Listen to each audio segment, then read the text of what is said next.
अगर आप भी मैन फोर्स, वियाग्रा, विगोरा जैसी दवाएं अक्सर ले लेते हैं और क्यों ले लेते हैं इसके बारे में चर्चा नहीं करेंगे, लेकिन इन दवाओं से समस्या क्या हो सकती है इस बारे में आपको बताएंगे। क्योंकि जाने अनजाने बहुत सारे ऐसे केसेस देखने को मिल रहे हैं जब कई बार ऐसी दवाओं के इस्तेमाल से जान तक चली जाती है, आपको मौत नसीब हो जाती है। आपने दवा तो लिया किसी और काम के लिए और समस्या इतनी विकराल हो गई कि उससे पार पाना बहुत ही ज़्यादा मुश्किल हो जाता है। तो आज ऐसी ही बातें बताएंगे आपको, ऐसी जानकारी आपको देंगे जिसकी चर्चा ना कोई करता है, ना इसकी किसी को जानकारी है कि मैन फोर्स, वियाग्रा, विगोरा जैसी दवाओं से समस्या क्या हो सकती है, कब इसको नहीं लेना है। जैसे आपका कौन कौन सी ऐसी दवाइयाँ चल रही हैं, कौन सी बीमारी का इलाज चल रहा है जिस कंडीशन में अगर आप ऐसी दवाइयाँ खाते हैं तो आपको बहुत ज़्यादा समस्या हो सकती है।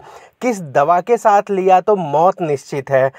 तो जानने के लिए वीडियो में अंत तक बने रहें और ऐसी और किसी दवा के बारे में इन्फॉर्मेशन चाहते हैं तो कमेंट ज़रूर करिएगा। बेनिफिट की बात करें तो इसको मेनली इरेक्टाइल डिसफंक्शन के केस में इस्तेमाल किया जाता है और बहुत सारे यंग लोग इसको फैंटेसी के तौर पे भी इस्तेमाल करते हैं। और इसके अदर बेनिफिट की बात करें तो पल्मोनरी हाइपरटेंशन और पेनिस डिसऑर्डर के केसेस में इस्तेमाल की जाने वाली दवाई है। और यहाँ पे आपको बताना चाहेंगे कि जो सीवियर इंट्रैक्शन निकल के आता है विगोरा, वियाग्रा या मैन फोर्स का, उसमें जो लाइफ थ्रेटनिंग हो सकता है। मतलब अगर इस कंडीशन की दवाएं आपकी चल रही हैं, इन चीज़ों का इलाज चल रहा है और उस केस में अगर आपने इस दवाई को लिया तो बिल्कुल मौत निश्चित है, ये ध्यान रखिएगा।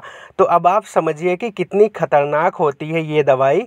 और जाने अनजाने लोग बिल्कुल मतलब इतना बेतहाशा इस दवाई का इस्तेमाल कर रहे हैं जिसकी कोई सीमा नहीं है और जाने अनजाने बहुत ही ज़्यादा नुकसान में फंस रहे हैं। तो उन चीज़ों की बात कर लेते हैं जिसमें लाइफ थ्रेटनिंग ये पूरी तरीके से होने वाला है। जैसे अगर आपका कोई इलाज चल रहा है आइसोसार्बाइड डाइनाइट्रेट दवाई के साथ। अब मेनली ये दवाई इस्तेमाल कहाँ होती है, एंजाइना, चेस्ट पेन जैसी कंडीशन में इस सॉल्ट का इस्तेमाल किया जाता है, जिसमें Isordil 10 mg tablet, Isordil 5 mg, Sorbitrate 5 mg sublingual दी जाने वाली दवाई है।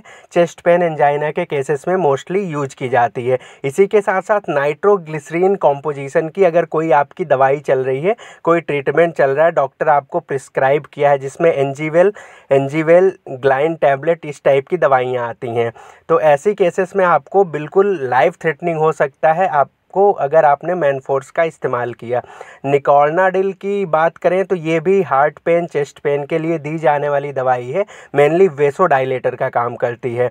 और ये भी अगर दवाई आपकी चल रही है, अगर डॉक्टर ने प्रिस्क्राइब किया, तो ऐसी कंडीशन में आपको मैन फोर्स, विगोरा जैसी दवाओं से बिल्कुल दूर रखना है। अब ऐसी दवाएं जो नुकसान तो करेंगी लेकिन लाइफ थ्रेटनिंग नहीं होंगी, जैसे सीवियर में होएगा सिमेटिडीन। अगर गैस की प्रॉब्लम है, आपने देखा होगा इंडिया में तो मोस्टली सभी लोग गैस की परेशानी से जूझ रहे हैं और कभी ना कभी हम ऐसी दवाओं का इस्तेमाल करते हैं जिसमें सिमेटिडीन का कॉम्पोजिशन होता है। तो ऐसी कंडीशन में अगर आप मैन फोर्स, विगोरा जैसी दवाइयाँ लेते हैं तो समस्या आपके साथ ज़्यादा हो सकती है। इसी के साथ साथ रिटोनाविर जो HIV के केसेस में इस्तेमाल की जाने वाली दवा है, तो अगर किसी का HIV वगैरह का ट्रीटमेंट चल रहा है तो उसे मैन फोर्स जैसी दवाओं से बिल्कुल दूरी बना के रखनी है। कीटोकोनाजोल स्किन इन्फेक्शन में ये सीवियर इंट्रैक्शन कॉज करता है। कीटोकोनाजोल का अगर कोई इस्तेमाल कर रहा है, कीटोकोनाजोल का साबुन मोस्टली आपने देखा होगा लोग यूज करते हैं। इसी के साथ साथ मेफिफेरियोस्टोन, मिफ्टी किट या इसकी अनवांटेड टैबलेट, इन टाइप के कॉम्पोजिशन में मेफिफेरियोस्टोन पाया जाता है। तो अगर ये दवाएं कोई ले रहा है और उसके साथ साथ आप मैन फोर्स, वियाग्रा जैसी दवाइयाँ इस्तेमाल करते हैं तो ये आपको सीवियरली इम्पैक्ट कर सकता है, बहुत ज़्यादा समस्या आपके साथ हो सकती है।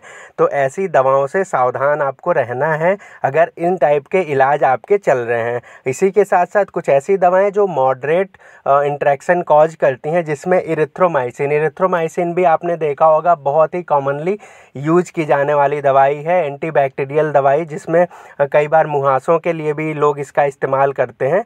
तो इसमें अगर इरिथ्रोमाइसिन कॉम्पोजिशन की कोई दवाई आपको चल रही है तो आपको बिल्कुल दूरी बना के रखनी है इन दवाओं से।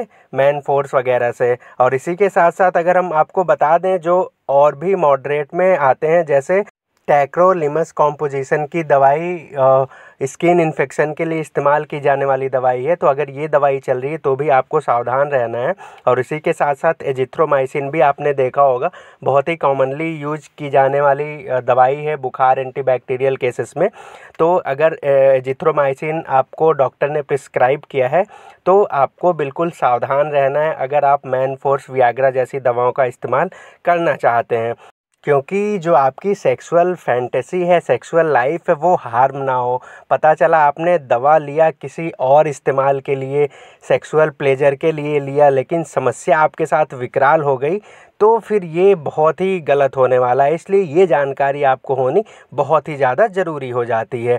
कॉन्ट्राइंडिकेशन की बात करें तो ऐसे कौन कौन से केसेस हैं जिनका ट्रीटमेंट आपको चल रहा है या ऐसी समस्याएं आपके साथ हैं, तो बिल्कुल आपको मैन फोर्स वियाग्रा जैसी दवाओं से बिल्कुल दूरी बना के रखनी है। मतलब उनकी तरफ देखना भी नहीं है मैन फोर्स की तरफ, जिसमें मेनली तो लीवर डिजीज़ है, कोई भी लीवर से संबंधित आपको समस्या है। और इसी के साथ साथ retinitis pigmentosa, skin disease, alcoholism, अगर एल्कोहल से संबंधित कोई समस्या है, लीवर से संबंधित समस्या है तो भी दूरी बना के रखनी है। हार्ट डिजीज के केसेस में ये पूरी तरीके से लाइफ थ्रेटनिंग हो सकता है। कोई एलर्जी है, ड्रग एलर्जी के केसेस में भी आपको दूरी बना के रखनी है। सिकल सेल एनीमिया की डिजीज़ है कोई, तो भी आपको दूरी बना के रखनी है। और गैस्ट्रोफेजियल रिफ्लेक्सेस डिजीज़, गैस की समस्या है, GERD की कंडीशन है, आपको लगातार एसिड बन रहे हैं, कच्ची डकार आ रही है, तो बिल्कुल आपको इस दवा से दूरी बना के रखनी है। पल्मोनरी आर्टेरियल हाइपरटेंशन के केसेस में भी आपको बिल्कुल दूरी बना के रखनी है। तो ये सारी कंडीशन है, जब इनका इलाज आपका चल रहा है या इनसे संबंधित आप कोई दवाई ले रहे हैं तो आपको विगोरा, मैन फोर्स, वियाग्रा जैसी दवाओं से बिल्कुल दूरी बना के रखनी है। इन्फॉर्मेशन बेहतर लगी हो तो कमेंट ज़रूर करिएगा, और ऐसी किसी और दवा के बारे में आप जानना चाहते हैं तो बिल्कुल कमेंट करें। और चैनल नया है, चैनल को सपोर्ट करिए, सब्सक्राइब करिए, लाइक शेयर करते रहिए। धन्यवाद।